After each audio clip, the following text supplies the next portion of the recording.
we're talking with the owners about demolishing this sign, taking down and moving the sign over a few feet, but it'll be basically in the same spot.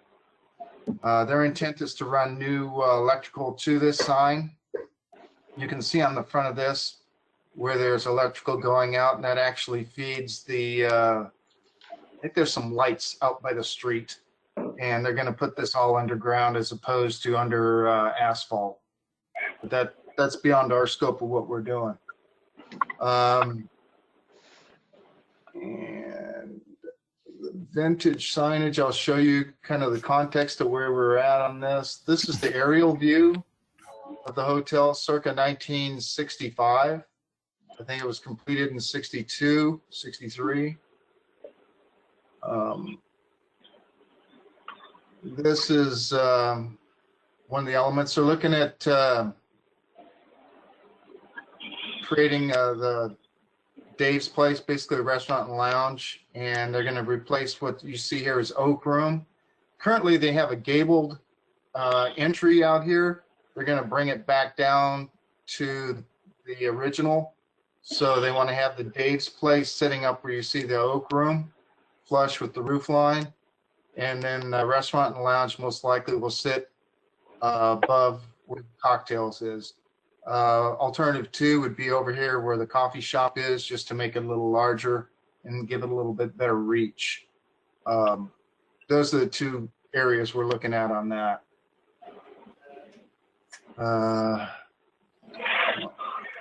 And then this is the straight on view of where the hotel looks today. The fin that's sticking up here is what they'll refer to, that is where the main sign will go, Village Inn. It'll be illuminated. You see the gabled roof, that'll be leveled off, and that's where the Dave's Place will go. And one of the other elements we'll get into is you can, on the entryway here, the overhang, you see the light fixtures sticking up. There at one time were 3, we call them popsicles, as you can see from the picture below. And we're looking at bringing these back. Those would be a construction of a aluminum mesh with holes in it and wrapped around another layer of aluminum inside. It'll probably be 2 colors, one for the back or one for the front. Non-illuminated, just residing back here. So it'll look, when we're done with this, we anticipate it looking just like this lower picture here, where the 3 popsicles stick up, the Village Inn is on the fin, and we're back to the V sign in the middle. Note this sign, as you see it here, and according to the specifications, was 42 feet tall, and this box here was 12.5 feet tall. So this was a pretty significant sign. My understanding is currently the maximum height we can use is 35 feet. So we've scaled the sign down to meet that criteria. Okay. These are just street views. I want to see from Apollo Way, looking in from the street as it exists today. And then the lower picture is over on Constellation coming in from the side. Originally, there was actually another one of these V signs in the green space back in here. We are not going to propose that at this point. Not looking to have that on the sign package. So there's 3 key elements to the sign package. Main sign, you can see here, 90.7 inches tall for that V. Across the fin, which is 24 feet wide. And below that is what they're off of a, you love this, off of a postcard, what it originally looked like. And then the large V pole sign out in the parking lot, and the specs that we're looking at for that. On the pole sign, we're just looking at doing face illuminated channel letters. They'll be raised slightly off the face of the sign just to give it dimensionality.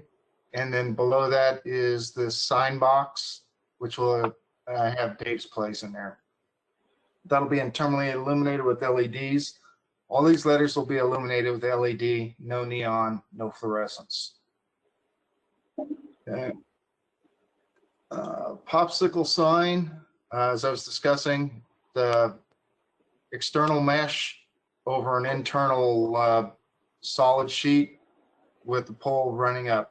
We're looking at the original was about 20 feet tall. We look to bring it back to same with a 5-foot lead up to the bottom of the mesh, and then a 15-foot mesh extending upward, like you see on the picture to the right.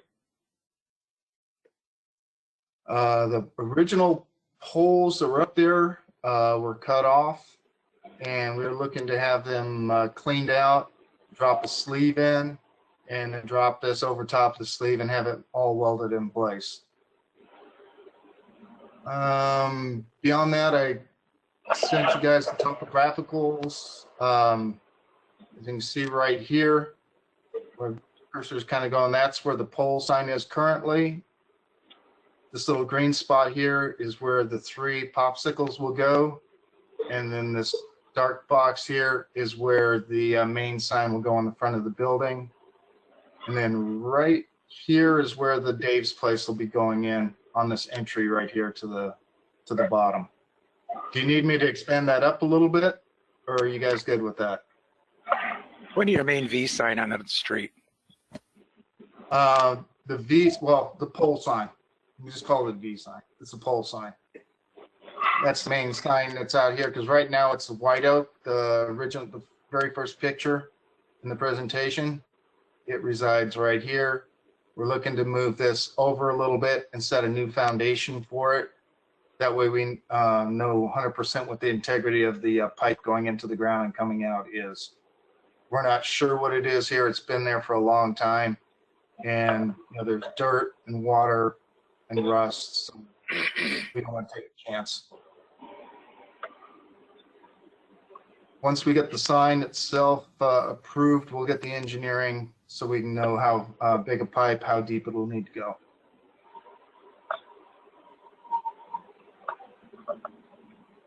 The vicinity map, this is just kind of showing you the corner of the Chevron station. It resides at the corner, Hollow Way, and the old White Oak Hotel, which is the new Village Inn.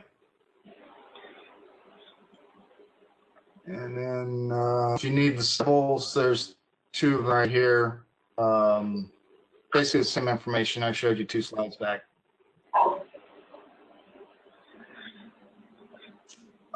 Any questions on this so far?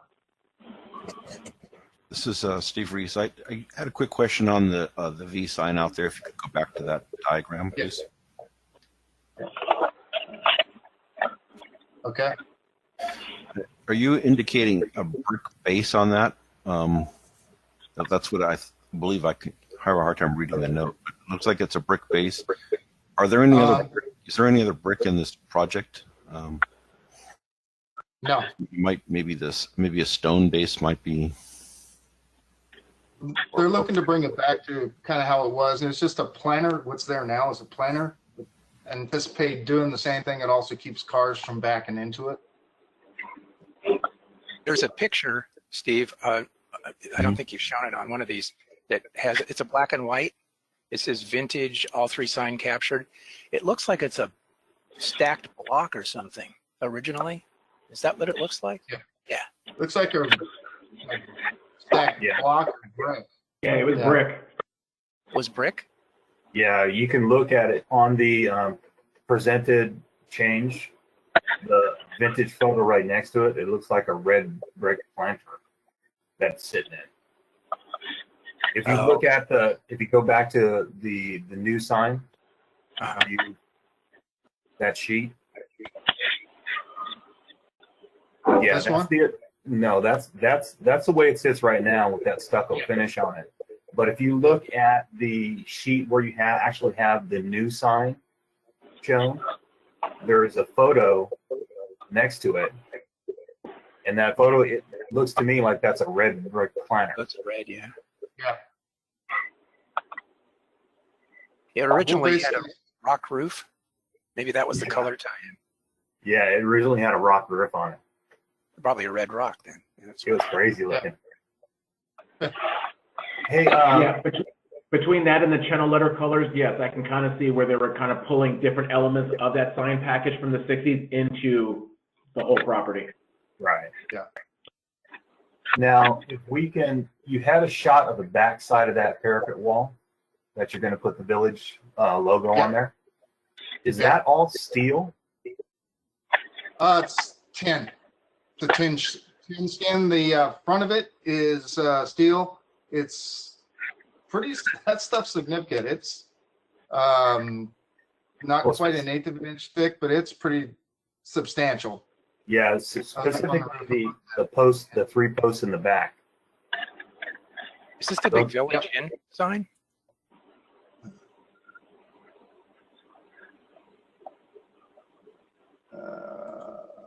That one there. Yeah, that photo right there. Are those steel columns back there? Yes. The 3 of them? Okay. Yep. That thing's solid, man. It won't move. I kind of tried to wiggle, and it's like, yeah, what are you doing? So it's solid. The front, this just it's going to get stripped and repainted, Uh-huh. and then we'll just mount the letters to this race, and we can do front and halo illumination on the signage on here. So is the material on the front, is that a steel that's painted? Yes. Yes. And the steel goes all the way down to the, so the whole, it's like I see. Yeah, so it floats right through the eave. And it floats above with those little legs at the bottom. That's kind of cool. Correct. Yeah. Oh, that goes all the way down to the bottom. Those Yep. 3. Yeah, the columns are anchored.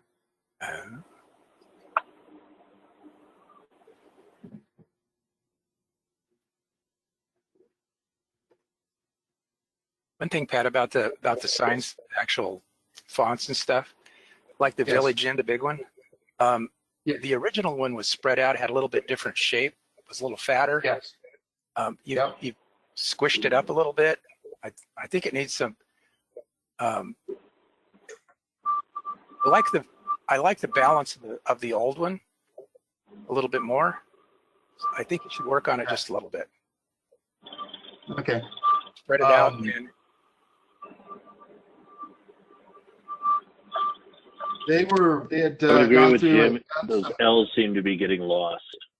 they're skinny, and the original one had it was a more 60 font. It's like right out of a cartoon. Okay. We'll share that with the designer there. We originally set it up very similar to the original, and the new designer wanted to thin it up and I guess make it a little more modern. Stick with the retro, but bring it more modern. We can talk with them about it. Well, even if you have the skiddier ones I think you were right, by the way. But if you just spread it out a little bit, maybe that would help. Okay. Just Also on the open B the side in the front, turning between the village and the whole thing, spread it out a little bit wider across the face of that. maybe, but look at it, use your eye. It just doesn't. It's too much in the middle of that big mass right now. And on your Okay. V shape, on your V in the front, the V sign. Mhm. On the original one, they took straight lines that went all the way down, and it was a little bit fatter at the bottom. Yeah. Right now it looks more like kind of like a tree, and instead of a V, if you know what I mean. It kind of comes down. There's a little column at the bottom. On the new one, on the old one, it just kind of went straight down, and I think it's a little bit more retro to work on just the base of that a little bit more. But otherwise, Okay. Are you talking about picking up the base of the V? yeah, a little bit to look at the original one. It came down and it was cut off, and then there was a pole that stuck down. So it was Right. a very intentional V shape. It didn't look like it ran into the ground. It floated. They floated Okay, everything. we're talking about the pole sign now. Yeah, the big V guy out in the street. Okay. Yeah, we can thicken that up. This will.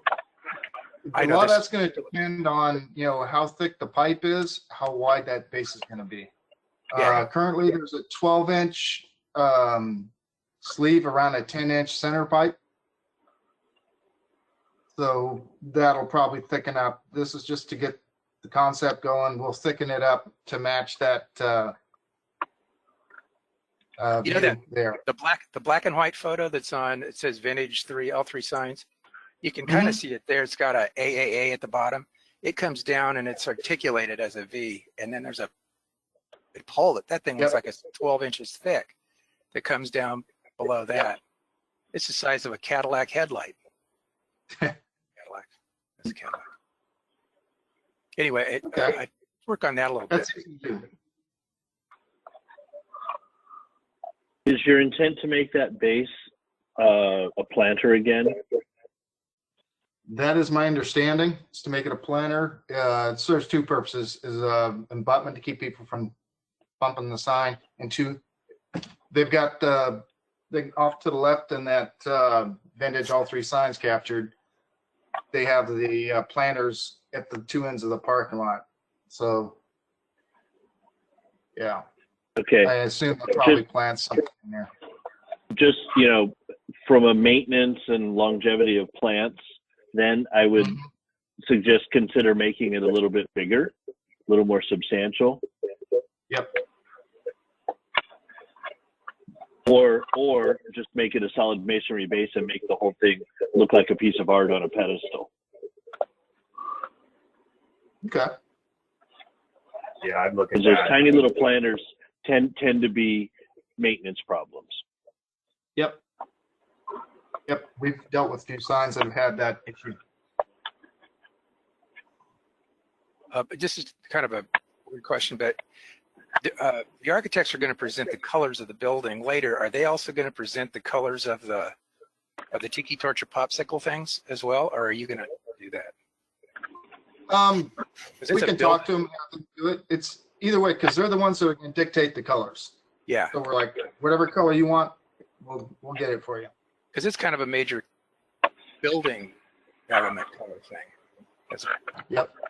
I don't want the tail to wag the dog, and they should be the one dictating what color they want. There's an orange, as I recall, that they have on the front on some. That is correct. Yeah, maybe they're going to use that. I don't know. The colors they were using, if we look at the whole sign, 2 colors that they called out there were this light gray and a gold.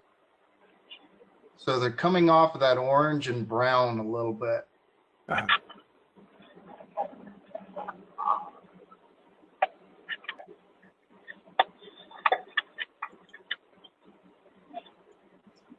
Call out on that. It's glitzy gold is the color that they called out.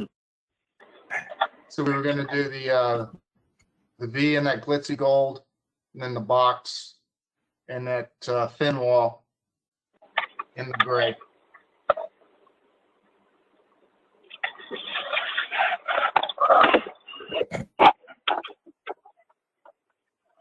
Okay, so popsicle colors to team. Okay, we'll reach out to the crew up that's going to present for the hotel and have them go ahead and call out the colors for the popsicles. And we're charged with just kind of thickening up the diagrams a little bit on the bottom of the V and expanding the village in a little bit, open up the kerning on the letters a bit to open up in that available space. I think so. I mean, even if you Yeah. change the color at the base of the V to have it stand out as a V rather than a sickly tree. Yep. Eric, as far as the sign criteria is concerned, are they within the square footage guidelines?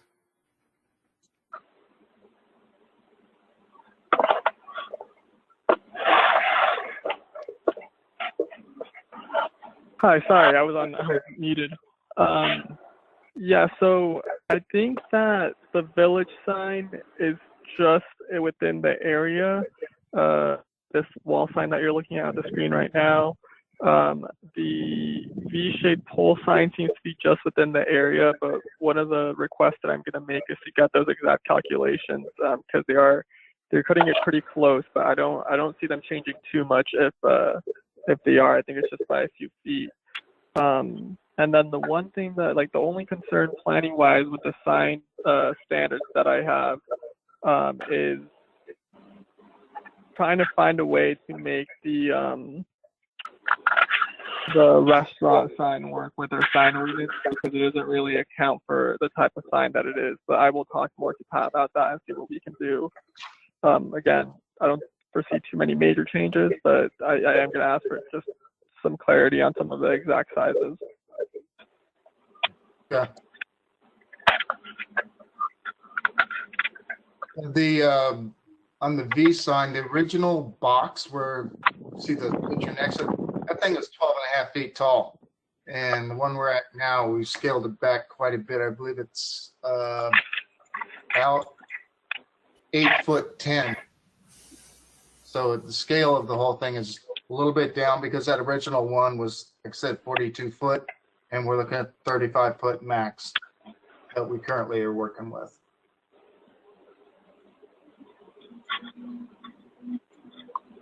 We reduced the sign underneath down here from a 12'6" by 3.5" to an 11 by 2. Right. Yeah, like I said, I think they're just meeting the requirements for the sizing. The other thing I kind of wanted to ask your opinion on, board members, was the popsicle signs. Those are some that I'm having a difficult time meeting, like a sign. It's not necessarily a sign. I think it's an architectural feature. I think it's an architecture, yeah. That it Okay, should be so considered as a sign. Okay, perfect. That's exactly what I thought too. So what I was going to say was maybe we move these to be considered more so with the actual remodel than this sign permit, because they work as architectural features, but they may not necessarily be strictly signs per our ordinance. Would you agree with that? Yes. Yes. Yes. Okay. And then the last question I had for you all was if you had any concerns at all about the lighting for any of the signs. In what way? Or wanted more information about I don't know how bright that would be at all. And really, that's just maybe your preference. It's not necessarily strict rules for this area on lighting, but it is something that NBAR has considered before for signs that are going to be use channel lit letters or any lighting on them. Needs to be bright enough and light enough so that you can see it. I mean, that's the intent. So it's not something you want just dimly lit. You want it to show off. Right. I mean, is this good? The big V sign out in front in the parking lot, is that it can be considered like a three-way sign, Eric? It's going to be considered a freestanding sign. Yeah, adjacent to a raised freeway. Mm-hmm. So I think illumination is going to be important for the applicant, so that it is seen when you're, doing 65 on one. Right. And it's something that's used at night. Yeah. And it has to be safe, so it has to be lit, the parking lot and so forth. But we just don't want, blasting other businesses or residences any place. Right. This isn't a No, good of course source. not. Well, we'll absolutely keep it tasteful. Perfect. Eric, I have a question for the sign ordinance. Mike brought up a point. They sit down below the freeway, and they've dropped it, would you guys say, 7 feet below its original height? Correct. Is that correct? Do That's they correct. have any leeway for historic replacement in making it taller? Or is it that a hard and fast rule, 35 feet, full stop? Yeah, so the 35 feet rule is the maximum for the zone. It's basically as high as they can go. And since the sign hasn't been there, it's something that I've been struggling with, and we were struggling with that intake because we do want to try to make it work, but our sign ordinance is pretty restrictive on that. And for this zone, the highest they would be able to go now is 35 feet. I can look a little more into that to see if my supervisor wants to weigh in, or we can go over that a little more and see what their options are. But right now, I think what the determination we came to was that their maximum height could be only 35 feet. Well, I think it's worth looking at, to help them have a viable business. So absolutely, we should consider that. A great point, and I will look more into that for you and for the applicant. Just as long as we don't set a precedent, this is a one-time off thing. Well, that's why I mentioned the historical, situation before, that maybe there's some way of tying it back to that. Yeah. If not, then Well, Michael, I think it's worth looking at for them.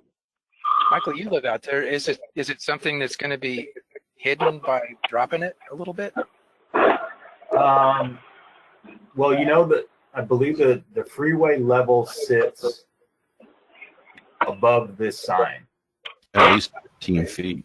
It's like 40 feet at least. And then there are eucalyptus trees along the freeway right now. So, there is going to be opportunity here to see it briefly as you're going down the freeway. Something that is a little bit taller would be more advantageous to the applicant and the viability, I think, of the business. I mean, being up here in the village, we are all waiting for this thing to open, to be honest with you.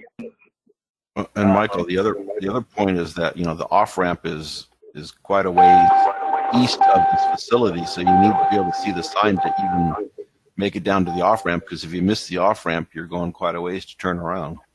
I'd hate for this to be a locals only type of place. You know what I mean? And Steve's right. The lower off-ramp is, quite a distance from this sign, and if you don't see it before you hit that off-ramp, you've got to go down and make a pretty hazardous U-turn down the way a bit, or, go all the way to the main base to come around. So it would be advantageous for the applicant to have the sign taller. Eric, absolutely speak to your supervisor about that. That's just an opinion of someone who, doesn't really do 65 when he's going to Santa Maria from Lompoc, but being here in the village, I'd hate it to be something that turns out to be a locals only type of place. That I'd like the opportunity to have passers-by see it and stop by for sure. Yeah, this is Steve. I drive by it every day as well, and that off-ramp is probably a quarter mile from the facility. So you need to, I think for the visual impact, I would also very much encourage you to find a way to make this thing historical and bring it back to its original size as well. So you allow us to bring the sign up on top back to the 12'6" height, and then the box below it back out to its 12.5 by 3.5. Well, that would be after Eric explores it and gives you the planning department opinion. Yeah. Well, that's what I was going to say. If you're going to let us go to the 42, let us bring it back to full scale of what the original plans were. And I just want to voice that now so that you can help us and have that question answered in front instead of in back. Right. Definitely, yeah. So I will I'm suggesting I will as well. try to see what kind of what kind of flexibility there is for this, and get back to you, Pat, to see if we can make it any larger. If there's I guess an option for making this any larger. That's all I can really say for now. I'm kind of locked into my standards, and I'll try to get creative with them. Yep. But I guess we'll find out the next meeting. Yeah, just explore it. Yeah.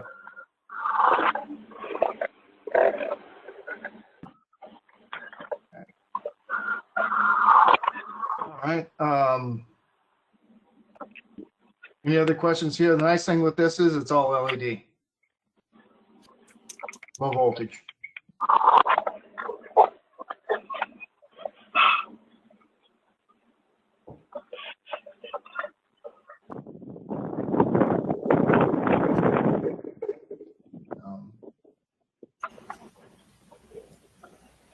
Have any other questions Sorry of about me that. or anything Yeah, is there any other comment from the board as to this project?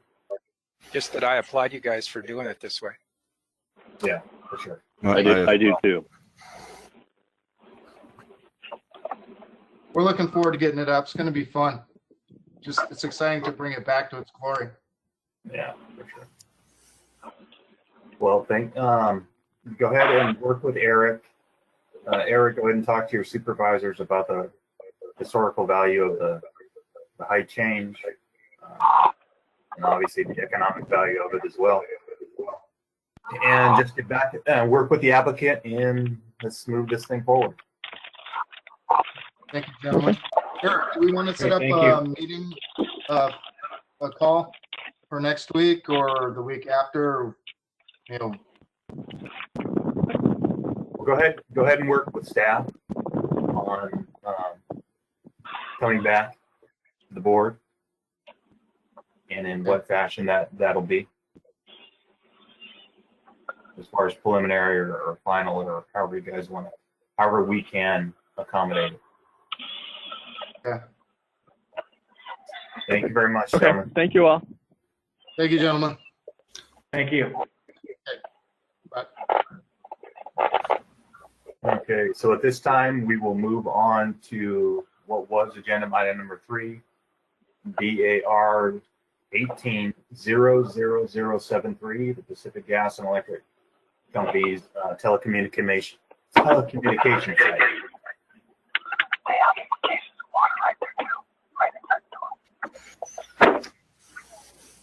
Is the hi, board. available? Yeah, excuse me. Yeah, this is Halden Peterson here representing PG&E for this project. Alder, do you have a vicinity map? I do, yeah. I have it up on my screen if I can share that. David, can you make that happen? It looks like it's working here.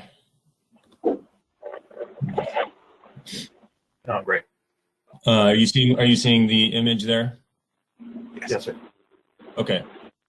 Awesome. So here's a vicinity map here, and the planner I'm working with was Shannon Reese on this project, and unfortunately she wasn't able to make it. She was out for the time being, but she had let me know that she provided a statement or a memo of sorts to the board, so hopefully you've received that. But this is a project that was reviewed by the board back in, I believe, July of 2018. So it's been some time since you've seen it, but it has not changed very much at all. Essentially, we've just incorporated the feedback that we gained at that time. And so this is, I suppose, we're looking for the final approval here. The cliff note to this project is that it's a new telecommunications project. It's a new 100-foot steel lattice tower that'll be built on a vacant lot somewhere between approximately halfway between Fox and Canyon Road and Highway 101 north of the Los Alamos area. And I think I have a better zoomed in image here. The nearest major road would be Cat Canyon Road. That goes between those two that goes between Highway 101 and Fox and Canyon and Long Canyon area. So this is a ridge site that's kind of informally known as Gato Ridge. So we're calling this the Gato Ridge telecommunications project. And so this is, and please let me know if the images aren't coming through, but I'm looking at a visual rendering of what the site would look like here from Cat Canyon. And so that's the new 100-foot tower, and that the view from Cat Canyon is essentially the only location that it would be visible from. So that's the 100-foot tower there on top of the vacant site.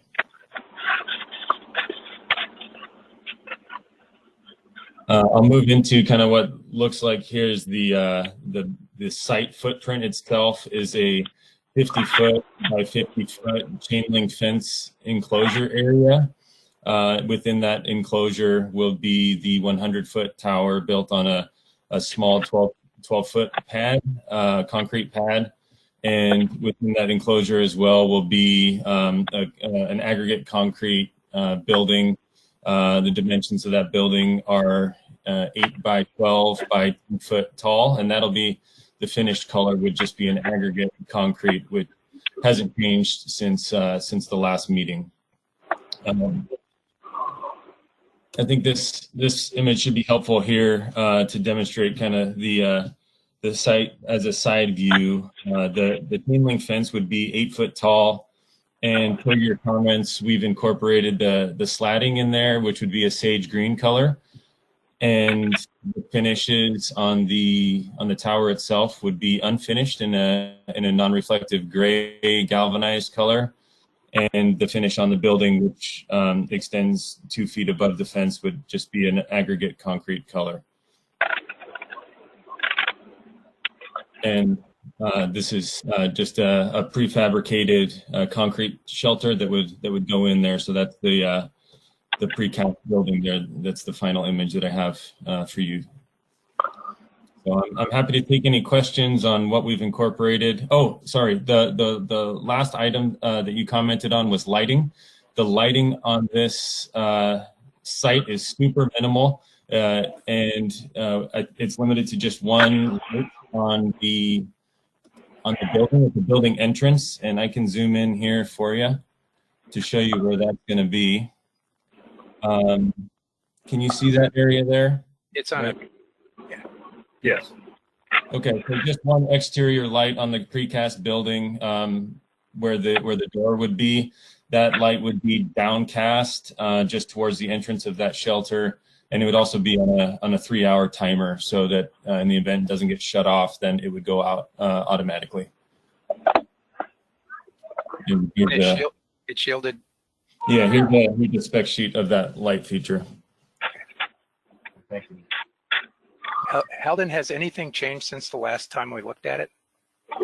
Structurally, no, nothing has changed. The antenna heights and sizes have all remained the same. Really the only thing we've added are a couple construction details of staging areas and things for building purposes, and adding the notes to incorporate the conditions of approval, which also include the aesthetic features that you commented on back in our last meeting. So slatting color and pointing out the lighting. So the highlighted stuff on the memo has been taken care of. Correct. Yes. Now, going back to lighting, are there no warning lights on the tower itself, or FFA? No. Or So FAA, as I recall, I believe it was 200 foot was the cutoff for FAA navigation purposes. So we're under that, and there wasn't any lighting required. okay.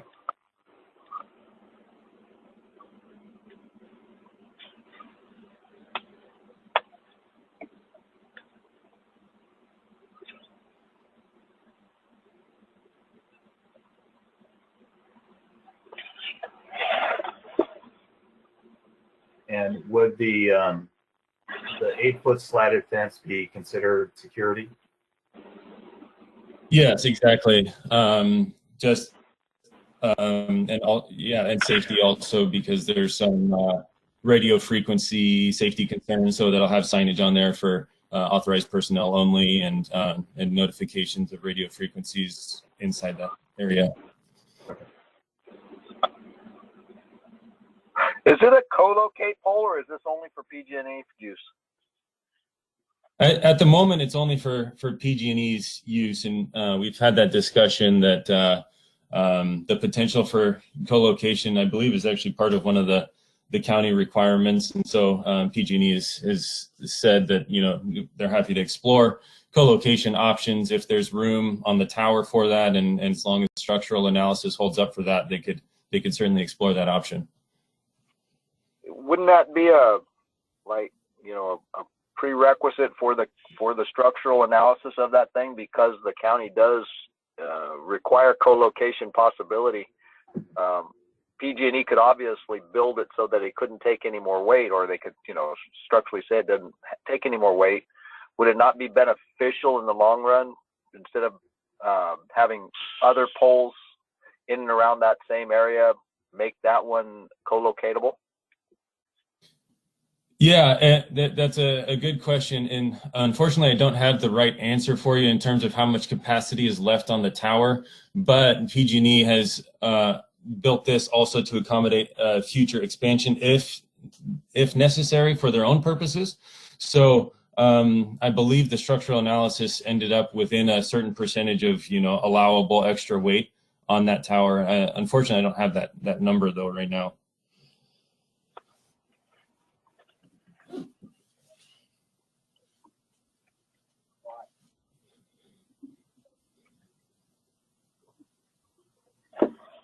Does the board have any other questions at this time?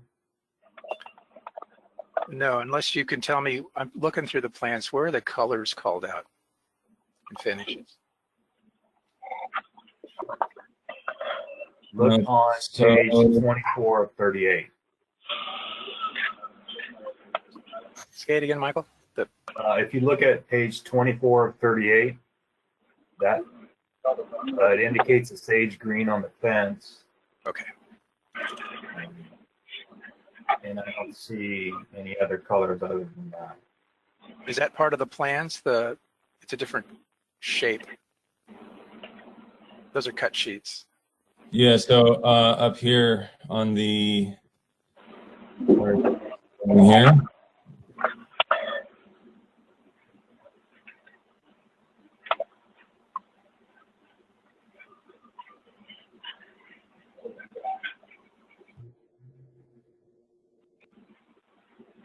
It may not have the actual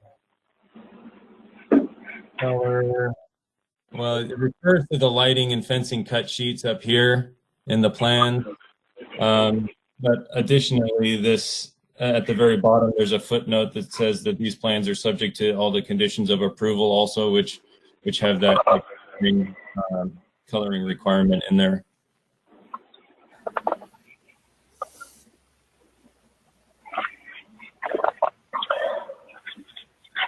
Well, there is a note here that says the slatted chain link fence here.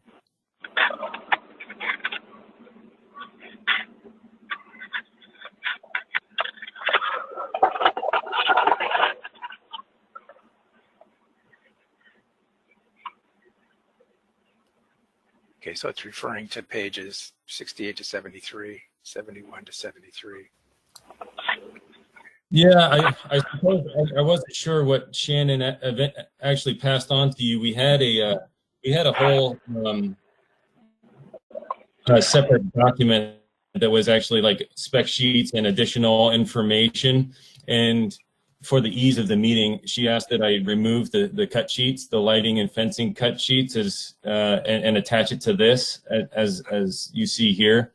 So I don't know. There was like 138 pages of different analyses, but then also a couple cut sheets, and those were just removed. I'm not sure what was provided on your end though. Hey, Mr. Peterson, if you can go back to your title sheet. Sure.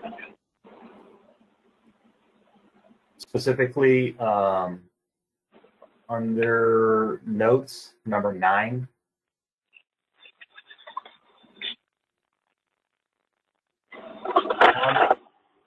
On that Yes. title sheet, note number 9 reads, the tower is designed to only support the antenna shown on the drawings. So if a question of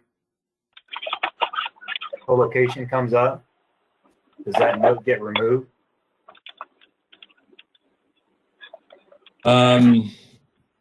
Well, so I suppose this tower was only designed for the antennas that are known to go up at the moment. There was a structural analysis that was completed to that you know, it provided, as I recall, a number of a percentage of within a certain capacity of weight that was being used, and so I could provide that document. It was part of the building permit submittal as well. So yeah, Well, I clarify. That would be reworked, possibly. I didn't catch that. Sorry. If it can be reworked, that note. If the note can be reworked to include like a co-location option, is that you're asking for? That's correct. And also you said it was expandable. It looked like there was one slot left on the tower for PG&E.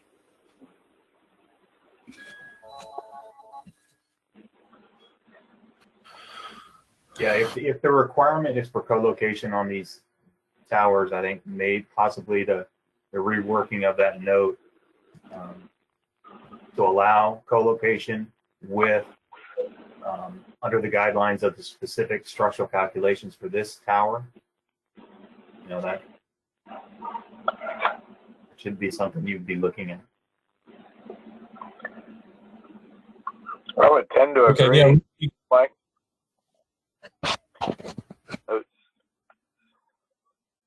I think the intent of the co-locate was to it was put out there for communications company, and obviously PG&E is not a communications company, but in the spirit of the creation of the rule was to not have 5 or 6 different poles doing the same job, but to, you know, the first guy goes in, he does put up a pole that'll take somebody else, but then he gets reimbursed by the next guy that wants to co-locate that needs to cover that cell, that area.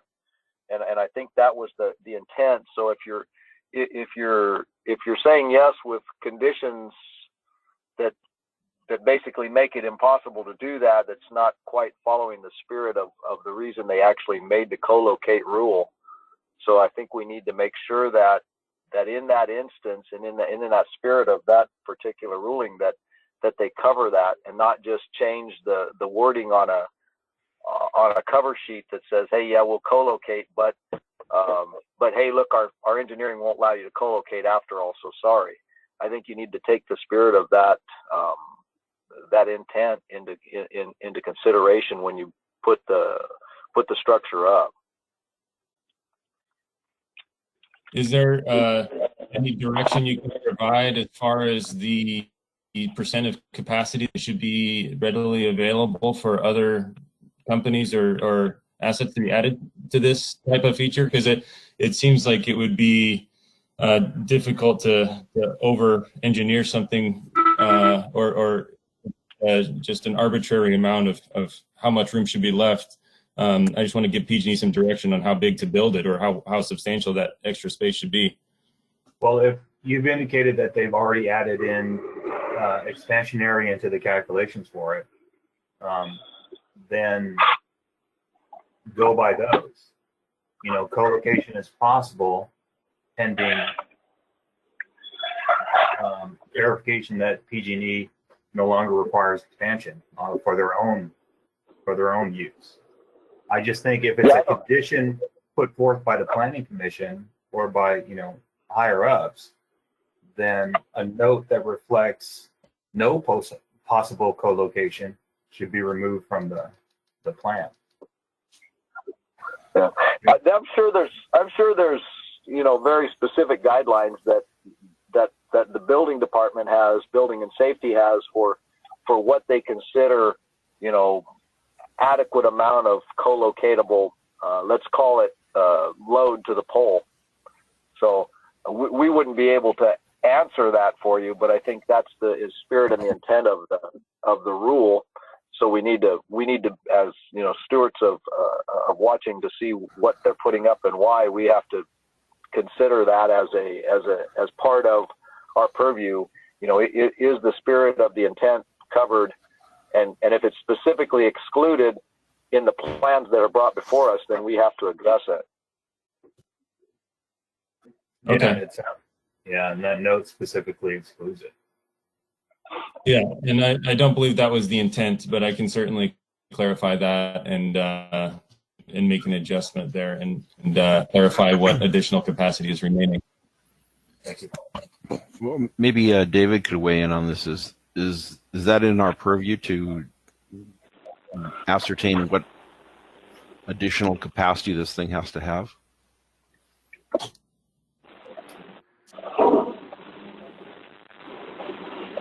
I'm not trying to, actually bringing this up, I'm not trying to provide guidance as far as co-location is concerned.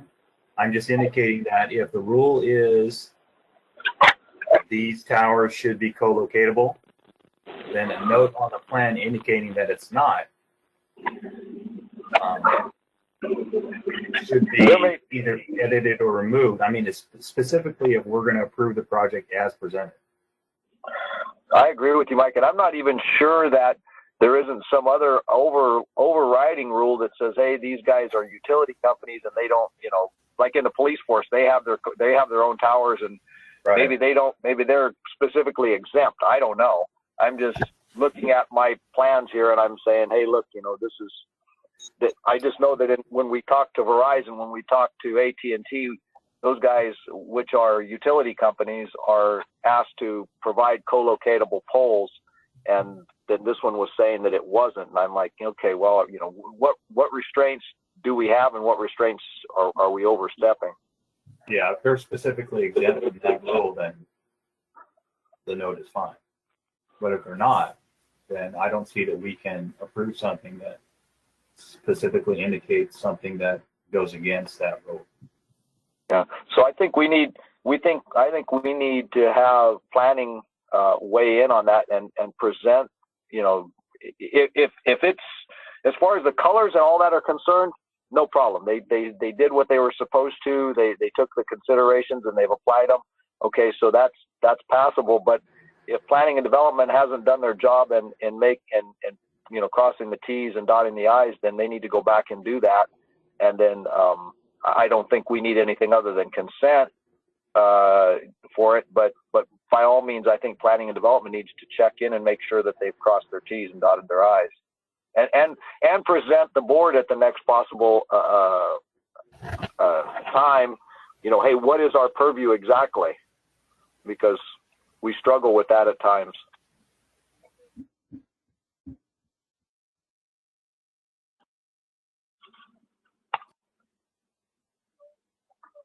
Are there any other comments?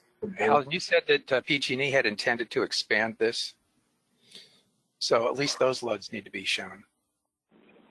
Well, no, there's no current plan to expand. However, that's always. I thought you said it was expanded. There's always a consideration. Yeah, it's always a consideration for them when designing these, knowing that their utility infrastructure is constantly changing, and you know, substation might go up here or there, and increase the communication need between future facilities in that regard is part of their concern when creating these structures as well. So it's my understanding that there is that there's allowable capacity for co-location or PG&E's future assets, but nothing is planned at the moment.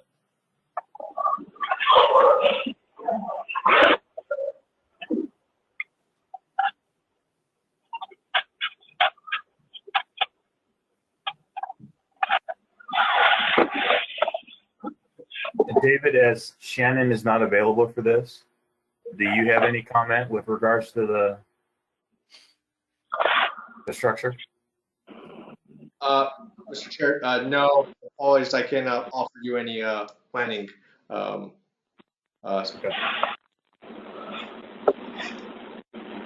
So I guess I would just seem like if you're not without that direct planning. You're breaking up, David. So my question is, if you need that information from either Shannon or Holly, who isn't here today, then I can move it. I'm getting a lot of feedback from somebody. Yeah. That's loud. Okay. So, David, you can just say yes or no to this.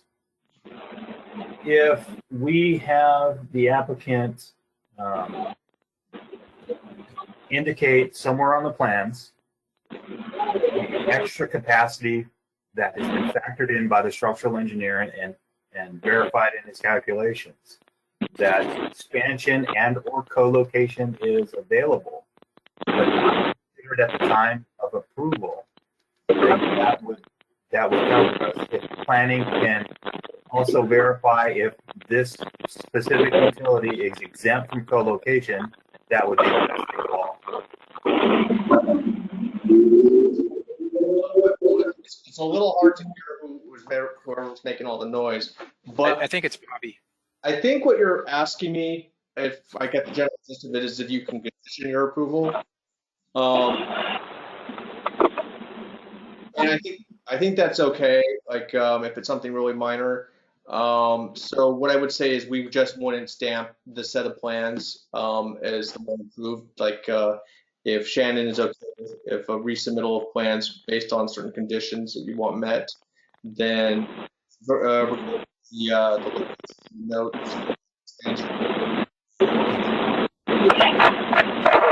I think that makes your intent clear, and then we can just make sure to just stamp whatever plans are resubmitted. So it's up to you. Okay, well, I got about 80% of that. So, they have complied with all our conditions from previous meetings.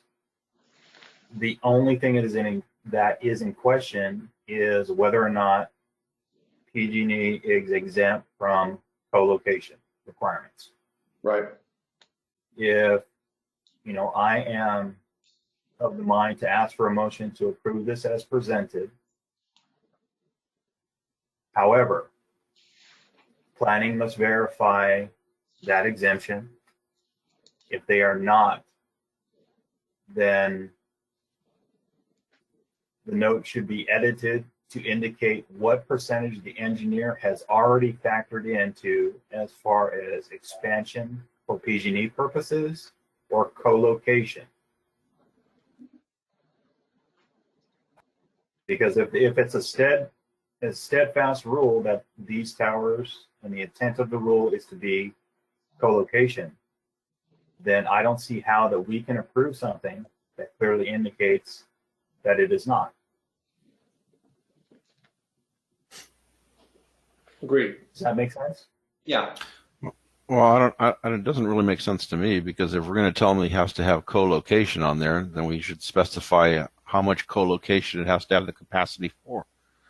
Well, I'm so we're talking about one additional element. Are we talking about 5 additional elements, or are we talking about an infinite number of additional elements? And I think that's a reasonable request from the designer here, to know what we're asking him to do. If we're asking him to do anything, and in fact, indeed, even have the purview to ask for that. Well, that's why I'm asking that we have planning review the a possible exemption for this type of utility pole versus a telecommunications pole from a telecommunications company. But again, if the rule is co-location and that PG&E itself has factored in expandability for their purposes, then I can't say, I don't believe we have the purview to say, make it co-locatable for 5 companies. All we need to do is make sure that expansion is a possibility, and if it's already been factored into the structural calculations, then it's already been taken into consideration. That note number 9 indicates that what is presented on these drawings is the only things that will be going on that tower, and that is not the intent of that rule.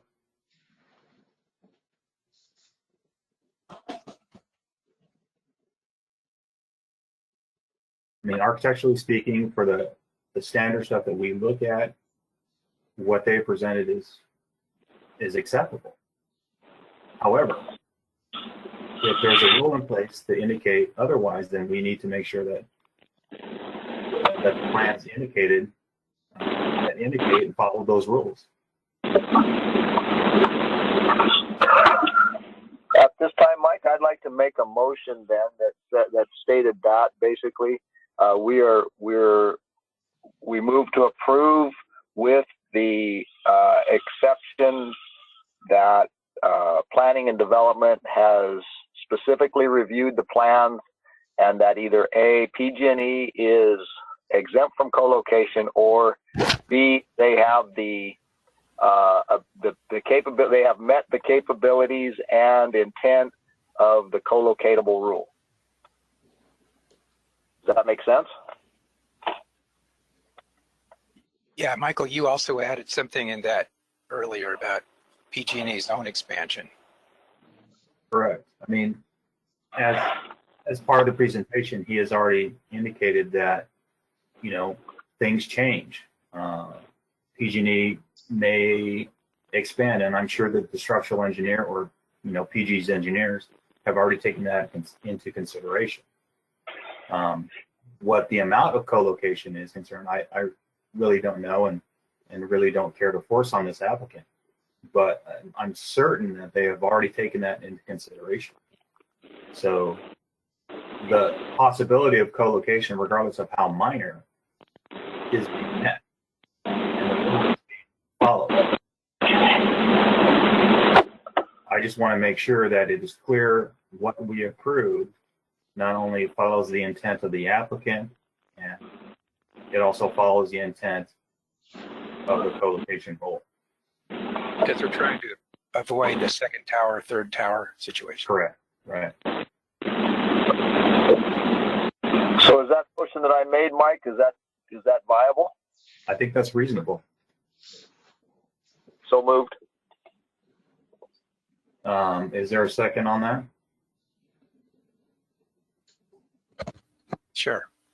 Is there additional discussion on that we need to have? I don't really support the additional requirement of asking these guys to come back at this point with additional structural engineering for an ambiguous load that nobody can specify, at least sitting here can specify what that should be. They've met the criteria that we've asked them to meet, so I would prefer to approve this project without any conditions on it. I don't feel like we can do that. That's skirting what we're asked to do as a board.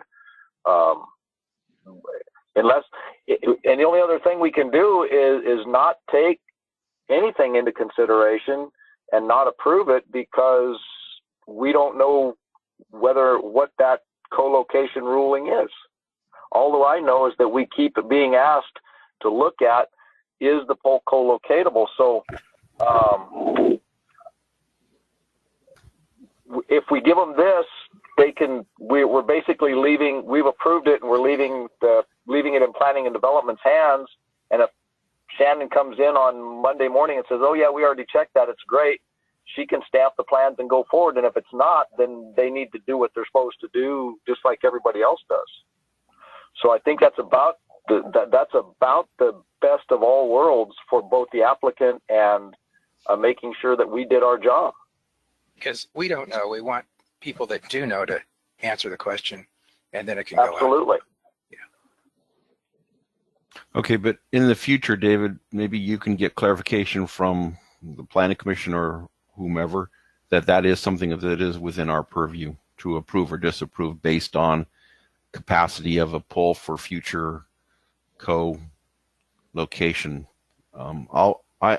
I want to see this project move forward, so I will vote for this condition, but I do have reservations. So one of the notes I had was to for staff to clarify and mark purview. Okay, I appreciate Please, that. Thank that's what I would like, David. I would like to make sure that we have a clear and concise purview of what we're supposed to be doing on that. Understood. Thank you. So we have a motion and a second. Okay, so then I'll ask now if the members to approve the motion as presented. Aye.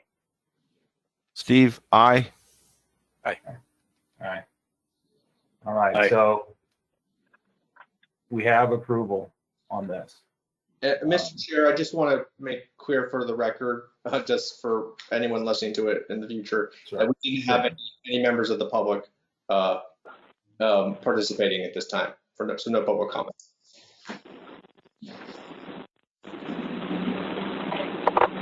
I was only looking at the screen and seeing that it's just the applicant and us. Yeah, agreed. It's just, yeah. All right. So with no public comment on this particular project, we go forth and have Shannon verify that they're meeting the rule, whether or not they're exempt or have to follow it, and then we can move forward. So as I see it, this item has been approved.